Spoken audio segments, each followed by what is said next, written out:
Hey YouTube, it's Justin, aka demonicsweaters. I'm back here in my studio, in my acoustic drum room. For today, I'm going to be doing a SmartWAV 2 video, but what I'm going to be doing is actually sampling my acoustic drum set, my current acoustic drum set, and making a complete sample set to use with the SmartWAV 2. Now I'm going to do two different things. I'm actually going to make one mono sample set that are single velocity samples of all the drums. And then I'm also going to do a multi-velocity sample set of just the cymbals. And I'll tell you why I'm doing it like this here in a little bit.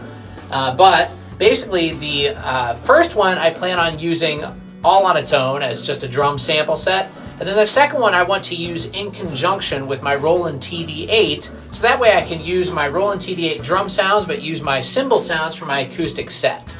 So that's pretty much the plan. So what I'm going to be doing is actually, I have all the drums already mic'd up, and I'm just going to record everything, but I'm going to show you guys how I'm doing all of this as I do it. So before we get started though, let's check out my sponsor, which is PureVPN. Internet privacy is a big concern these days, and one of the best ways to take back your online privacy is to connect to the internet through a virtual private network. And that is what PureVPN can do for you. So click the link down below if you want to check out PureVPN's packages. They have annual plans, monthly plans, pretty much something for every budget. So check that link out down below. Let's go ahead and get started on this sampling tutorial. All right, so I've got everything set up. And the way I'm miking everything here is actually with the Glenn Johns miking technique. And if you're not familiar with that, I'll post a link down below to another video that I made about that, about how to do it. So I'm not going to go over that here, but basically it just consists of a bass drum mic, a snare drum mic, one overhead mic, and then one mic on the side. And I'll show you my bass drum mic up there. So I've got a Shure, what is that? Beta 52A on the kick, a Audio-Technica ATM 650 on the snare. Overhead is a very nice Shure KSM 32. And then I've got an SM57 off to the side there. So all these mics sound really nice. I really like the sound that I get with this drum setup. Unfortunately, there's somebody playing drums in one of the nearby studios. I don't know if you can hear that. So I made wait a little while to see if they stop before I start sampling. Because I kind of want, to get some clean samples. But I can tell you the reason why I decided to basically do two different types of sample sets today. So the SmartWAV 2 actually has a few limitations. One of those is the polyphony is only 16 voice, which is something I learned about from the creators of the SmartWAV 2. That is if you're using stereo samples. If you're using mono samples, it increases to 32, which is actually a lot more usable when it comes to sampling a full drum set, but then you're limited to mono samples. But this doesn't bother me so much. I mean, I can work with a mono drum sound.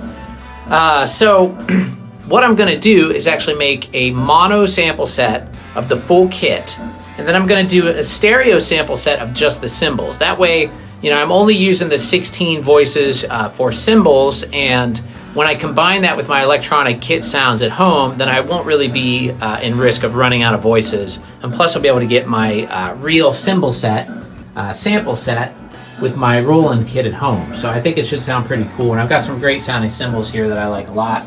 One being the Zildjian Uptown Ride, my Sabian Ballistic Crash, this Avanti hand-hammered crash that I hammered myself, and these other Avanti hi-hats. And all of these I really, really like the sound of. So I want to sample them and have them on my kit at home. Software I'm using is just Ableton Live 10 Standard Edition. So yeah, I mean, you could use anything for sampling. It doesn't really matter what DAW you use. I just prefer Ableton. My interface here is a Behringer UMC 404 HD. And this has 4 inputs that you can record simultaneously and some pretty nice microphone preamps in it. So that's why I'm using this one. And I have several interfaces, but this one I pretty much just keep here to use on the acoustic drums because I like the inputs on it for acoustics. What else? That's pretty much all. So I'm just gonna wait and see if this guy stops playing. Well, he just stopped. Let's see if he, nope, started again. No, stopped, start. Stop, start. So, I don't know, I may try to just record anyways, because I've recorded in here with people playing, and you can't really hear it that much. So I might just do it anyways if I'm waiting around too long, but we'll see. All right, unfortunately, it's not getting any better. Now I have two drummers playing nearby. The one on this side actually isn't quite as loud as the one that's over there. So I think I'm just going to go ahead and record because it may just end up getting worse. If the person next door to me here starts playing, then it's just going to be really, really loud and no chance it won't pick up on the recording. So I might as well start while I can. So here we go.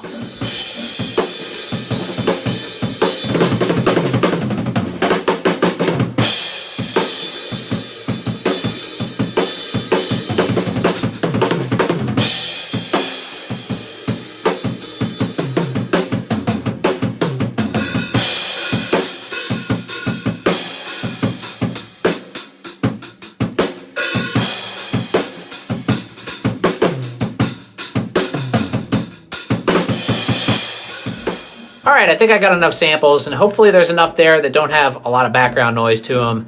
And I will see, though. I'm going to get them home and start editing, and we'll see what they sound like. So let's head back to my apartment. Okay, so I just got home, and here's the full project that I just recorded. Now, you'll notice here that before I started doing the individual samples, which are out here, I just played some. And the reason why I did that was that way I can get like a full mix of the drums and kind of make them sound how I want them to sound before I start editing the samples. So what I'm going to do is actually mix in Ableton first and get some drum sounds that I like, and then I'm going to export the whole project and do the actual sample editing in Audacity. So that's kind of my approach here. So let me just start playing some of this back. Hopefully that other drummer isn't super loud in here, but let's just go ahead and loop this section. So first I want to pan the overhead and the side mic. Not totally, but like, you know, most of the way.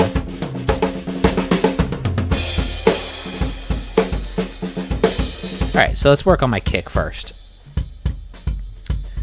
So I really pretty much have something that I always do with this particular kick drum, which is the SSL G channel from Waves plugin. Mono is all we need. So let's drop that on there. And then I'm going to go to load here, and there's a kick drum preset that really just does a great job. You'll notice that it brought out all that attack, gets rid of a lot of the background noise, and in fact there's a gate there too. So usually this works pretty much perfectly. Sometimes I like to bring down the low end just a little bit because it makes it pretty boomy.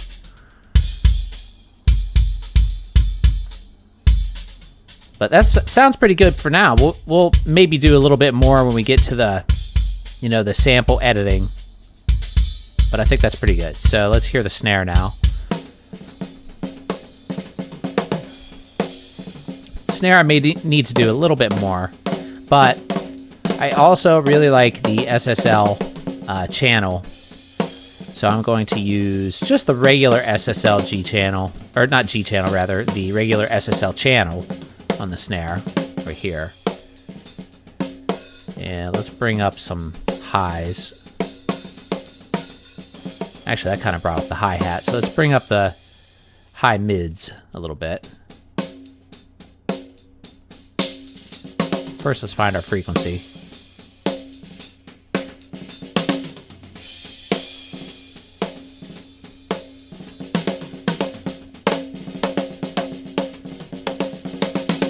Give it a little bit more air.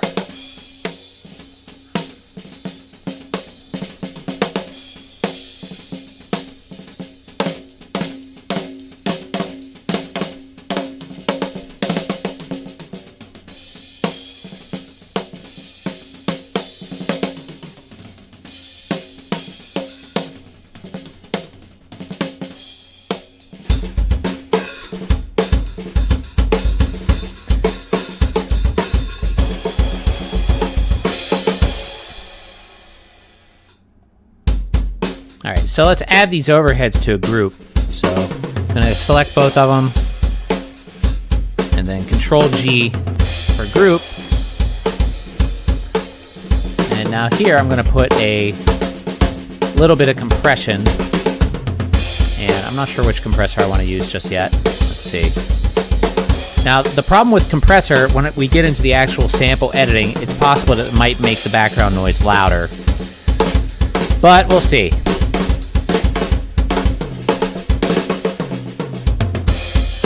Let's go with audio track stereo.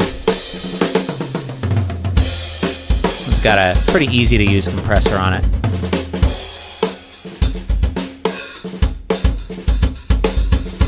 I don't want to compress the heck out of it, I just want a little bit.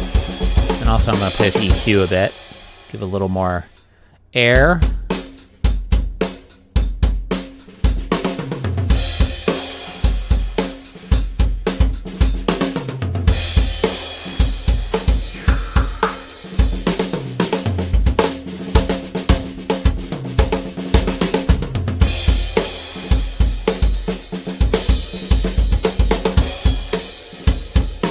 Not bad. Need to bring everything down a little bit because everything's kind of peaking here.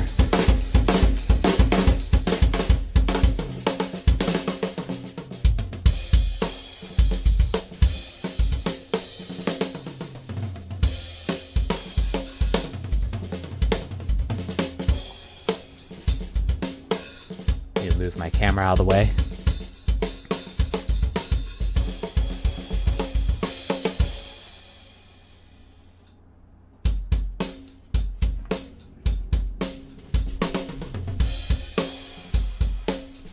Okay, now let's... Oh, actually, I just realized something. Well, that's okay.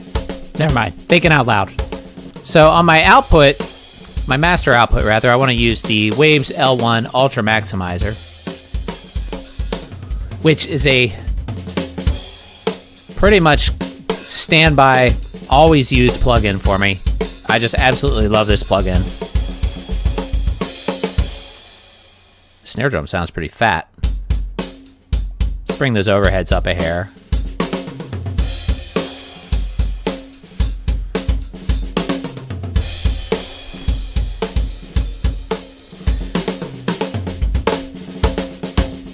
Okay, so another thing I like to do sometimes is put a little bit of a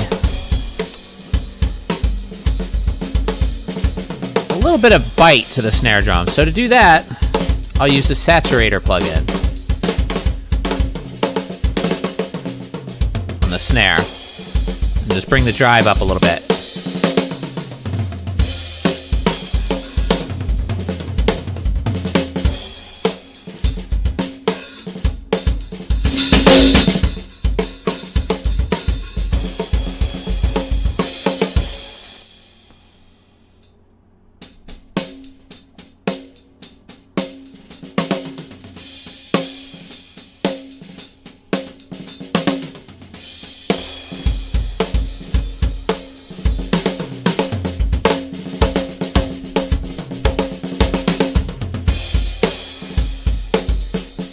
Go back here to the audio track, put a little more compression on the overheads. And the way I'm doing that is actually, see, it's actually not even compressing at all right now because it's not reaching the threshold. So I need to bring that threshold down.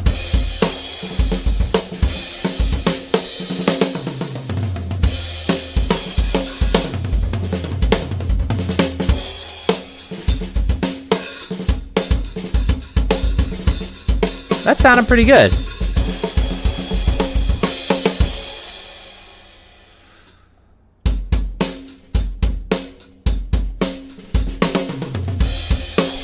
I want to just check one thing.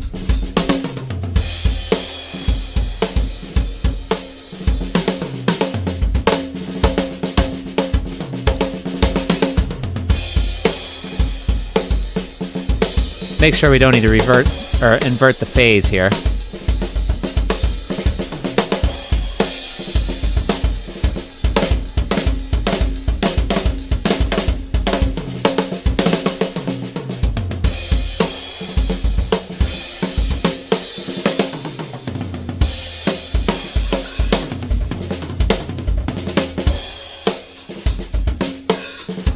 And I think it's better without the phase invert on.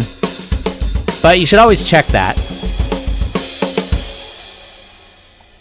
Okay, let's stop that. Now let's hear what the individual drums sound like. So I started off with a kick drum. And I'm not hearing much background sounds. A little bit, but it's way less than I thought it would be, because it was actually fairly loud. I mean, that's still with every single mic.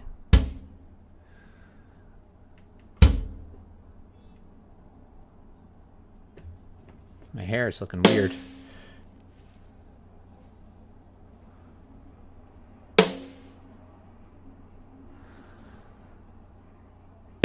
So I think we may have been successful.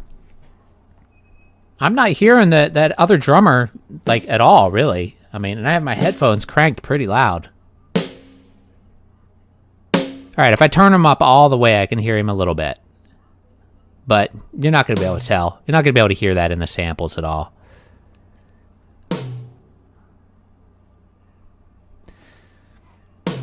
So the reason why, too, when I'm sampling the toms, I left my snare on, and I want all the mics on in the room, because if you sample your toms just as toms, like without the snare vibrating, then it's going to sound a little unnatural. Like, it'll sound more real, actually, if you have all the room mics on and all the vibration from the other drums. Like, when you are sampling, it'll sound more natural. So, oops. All right, let's go here. Just listen a little bit more. Floor tom. That floor tom sounds really nice.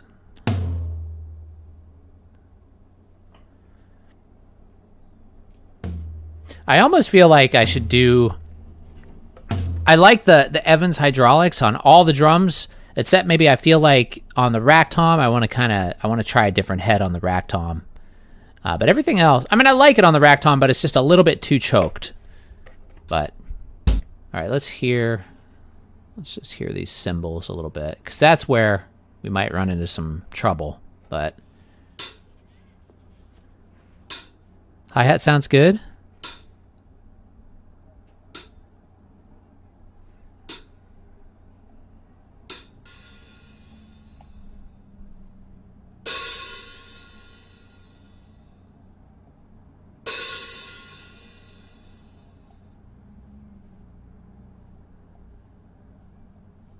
I know here was some ride, so let's hear that. Oh, I love that Uptown ride. That thing is like my favorite sounding ride cymbal. It's so nice.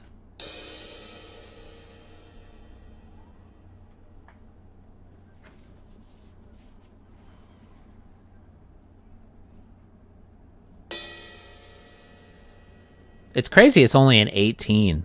It sounds so good. Okay, what's here at the end? More ride, I think. I think I was worried about the ride because I was hearing a lot of drumming in the room. But again, it's like, it's barely noticeable. The cardioid pickup patterns on those mics must be really good. Or they are really good. Okay, so there's some more just regular drumming here at the end. Let's hear some of this.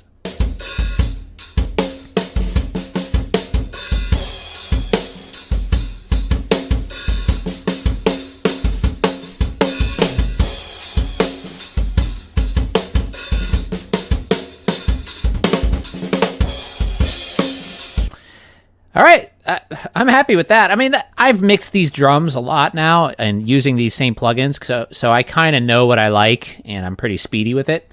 This might take you a little bit longer if it's the first time doing it, but now I just want to export this whole thing. So let me select my timeline. No, also, I need to save this to my computers folder instead of this external drive. So let's put this on my data drive. New Samps copy. And also, when you do something like that, make sure you do this. Collect all and save. Because if you do not do this, it's only going to copy the file and not the audio file. So now I just copied the audio files from my external drive to my data drive. All right, so let's go ahead and export.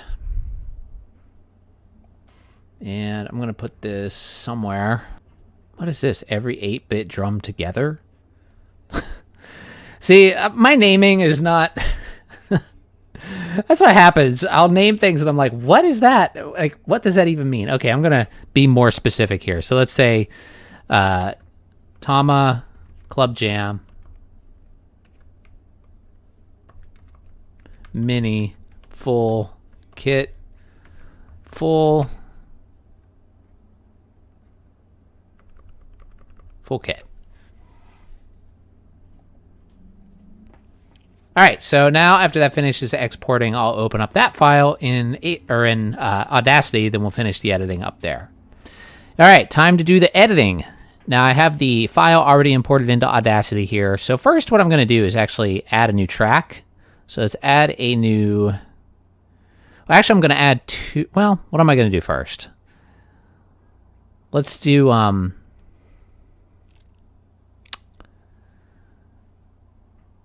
Okay, we'll just add a stereo track. So going to add a second stereo track, and the reason why is I'm going to use that to like basically copy and paste things too if I need to. So let's go ahead and start off some of these individual hits. And first one I'm going to do is kick drum. Zoom in more.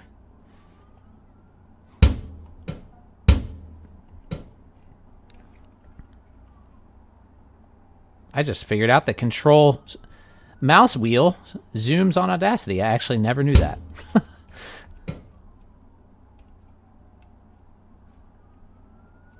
Which is actually quite useful. So let's make sure we get right at the beginning. Okay, there's our first kick. So actually all I have to do here is just go to export, and let's go export selected audio. And let's get to the right folder. All right, I'm going to save these in the SmartWAV directory. And first I want to create a new folder. And let's do Club Jam Mini.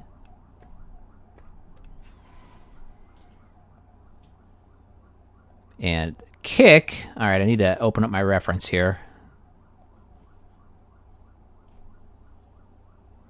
I've got to organize my files. They're kind of all over the place. SmartWAV samples should be in the samples folder, but it's not. But okay, so let's open up my drum key here, my list, or drum sample key list that I made. So kick drum is 036. So let's save that. Now first I'm just doing the single velocity samples. I'm going to do that first, and we'll see how that goes. And make sure I save it as WAV. And this time, make sure I do 16-bit. And let's see. I want to do mono, though. Can I select that here? All right. So I think to do mono, I have to cancel this. All right. Let's do this. I need to get rid of that, and I'm going to add a new mono track. Okay. So let's go back to where I was.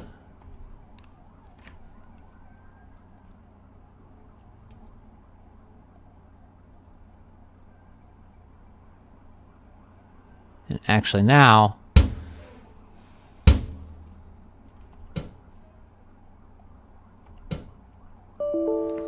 let's copy that, and I'm going to paste it if it'll let me. No, it's going to let me do that. So, all right, how can I do this? Oh, I know. Duh. Okay, so let's get rid of this. Sorry, I'm jumping all over the place. The best way to do this is going to be to split the stereo track to mono, like that. And now we have two mono tracks. So what I can do is just highlight one of them. There we go. So that's what I needed to do from the beginning.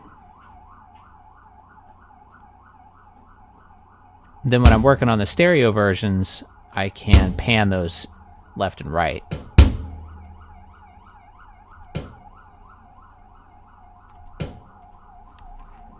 Okay, now let's try this again. Export, selected.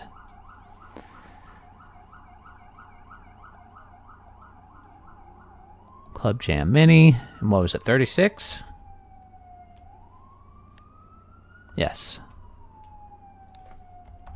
I'm not going to go through all this one at a time with you guys because I know it's boring and it'll take a long time. You pretty much get the idea after seeing me do one of them.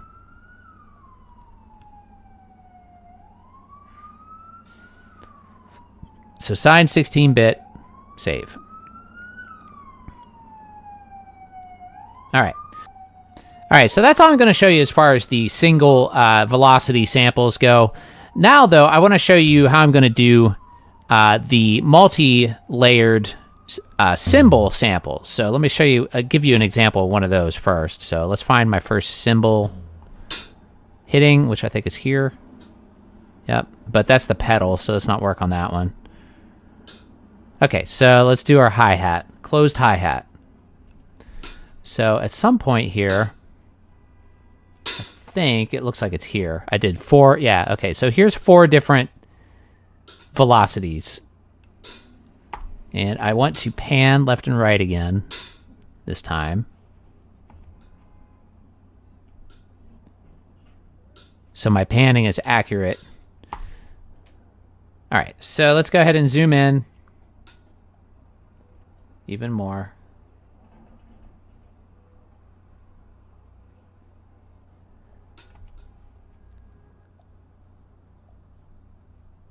Even more. Okay, so there's my first velocity. So let's go to export, selected audio, and here I want to make a new folder. I'm going to do multi-layer, multi-layer cymbals. Let's open that up. And let's see, what is hi-hat is, closed hi-hat is 42. So this one is going to be 042A. And that's that. So now I have to do, well, let's do the full set of hi-hats first. So let's zoom in.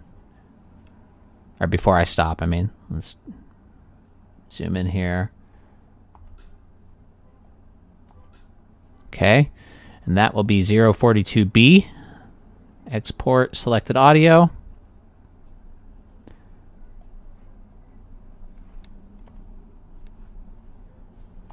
(042B).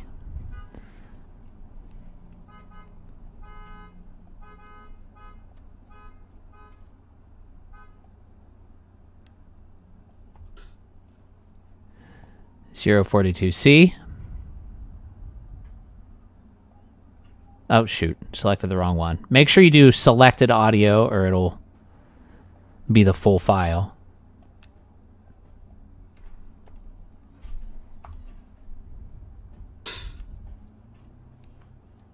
Okay, there's C, and now one more. The loudest velocity.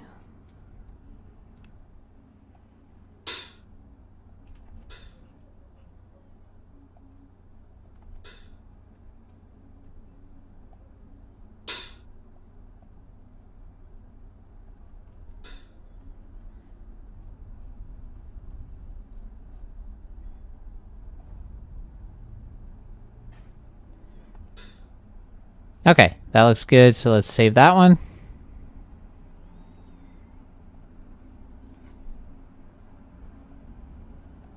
Okay, D.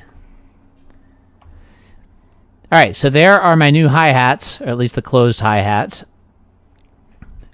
But once I get all of those done, well, once I get all of these done on both different sample sets, then I'm going to show you guys both. So I have a lot of work to do here.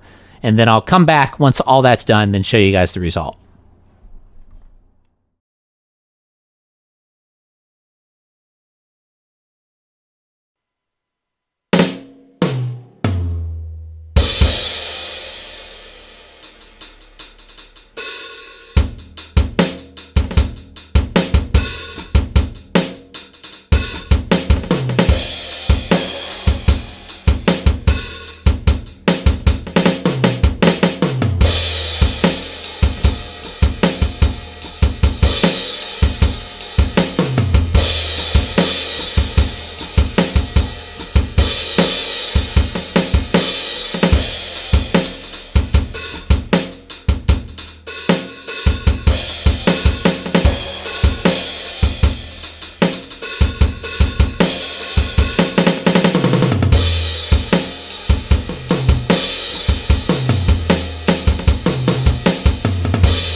All right, just to show you guys the setup here, I've got the MIDI out running from my TD8 into the SmartWAV 2.